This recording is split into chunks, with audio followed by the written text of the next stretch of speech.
தமிழகம் முழுவதும் சட்டவிரோதமாக செயல்படும் 134 இறால் பண்ணைகளை உடனடியாக மூட நடவடிக்கை எடுக்க வேண்டும் என தமிழக அரசுக்கு சென்னை உயர்நீதிமன்றம் உத்தரவிட்டிருக்கிறது.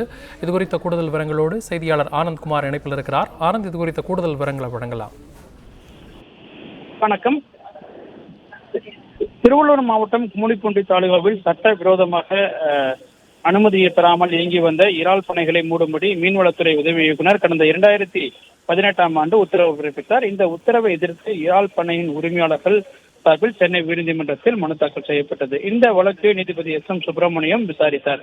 அப்பொழுது மத்திய அரசின் கடலோர மீன் வளர்ப்பு ஆணைய சட்டப்படி கடலில் இருந்து 2 கிலோமீட்டர் தூரத்திற்குள் தான் இறால் பண்ணைகள் அமைக்க வேண்டும் என கூறப்பட்டிருந்ததாகவும், ஆனால் மனுதாரர்கள் இறால் பண்ணைகள் 2 கிலோமீட்டர் தூரத்திற்கு அப்பால் அமைக்கப்பட்டிருப்பதாகவும், உரிய அனுமதிகளை பெறாமல் அமைக்கப்பட்டிருப்பதாகவும், இதனால் அந்த பண்ணைகளை மூட உத்தரவிடப்பட்டிருப்பதாகவும் அரசு தரப்பில் விளக்கம் அளிக்கப்பட்டது. மேலும் தமிழகம் முழுவதும் 2709 இறால் பண்ணைகள் உள்ளதாகவும், அவற்றில் 2227 இறால் பண்ணைகள் மட்டுமே பதிவு செய்யப்பட்டிருப்பதாகவும், 348 இறால் பண்ணைகள் அனுமதி கோரி விண்ணப்பங்கள் பரிசீலனையில் இருப்பதாகவும் தெரிவிக்கப்பட்டிருக்கிறது. மேலும் 134 பண்ணைகள் சட்டவிரோதமாகவும் அனுமதி பெறாமலும் தென்மண்டல பசுமை தீர்ப்பாய உத்தரவிற்கு எதிராகவும் செயல்பட்டு வருவதாகவும் விளக்கம் அளிக்கப்பட்டது.